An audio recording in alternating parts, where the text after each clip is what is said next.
मध्ये no tolerance for drugs अशी मोहीम चाललेली आहे।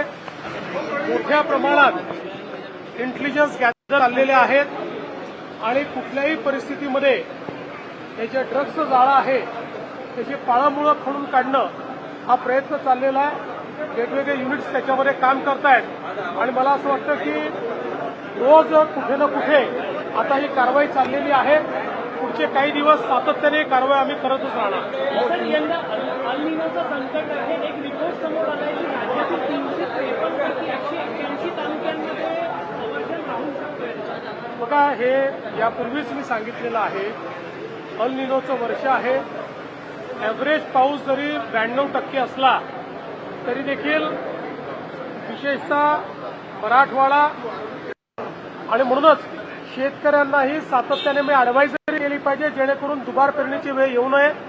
प्रयत्न आहेत की कमी पावसातही जेवढं जास्तीत जास्त त्या ठिकाणी नुकसान टाळता येईल, जेवढं कमीत कमी नुकसान होईल तेवढं झालं पाहिजे असा प्रयत्न चालू आहे। न्यू फ्यूल आलेला आहे, E85 फ्यूल आलेला आहे। महाराष्ट्रात सगळ्यात जास्त ऊस होतो, महाराष्ट्राला उत्तर प्रदेशला सर्वाधिक फायदा होणार। सर्वात जास्त फायदा आपल्याला महाराष्ट्राला होणार आहे, कारण इथेनॉलची सर्वात जास्त निर्मिती महाराष्ट्र करतो आणि आता ज्या प्रकारे केंद्र सरकार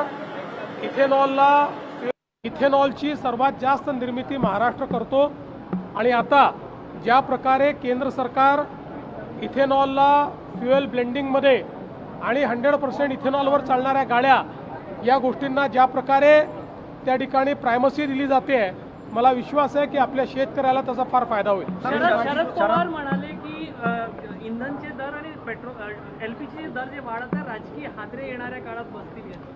मला असं वाटतं की सर्वांनाच माहिती आहे, जगामध्ये युद्धजन्य परिस्थितीमुळे जगातला एकही देश असा नाही की ज्या देशामध्ये पेट्रोल, डिझेल आणि गॅसचे भाव वाढलेले नाहीत, ते सगळीकडे वाढले आहेत।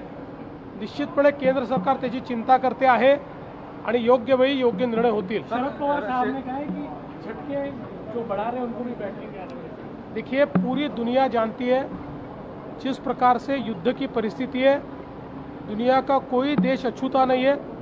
हर देश में पेट्रोल, डीजल और गैस इसके मूल्य बढ़े हैं।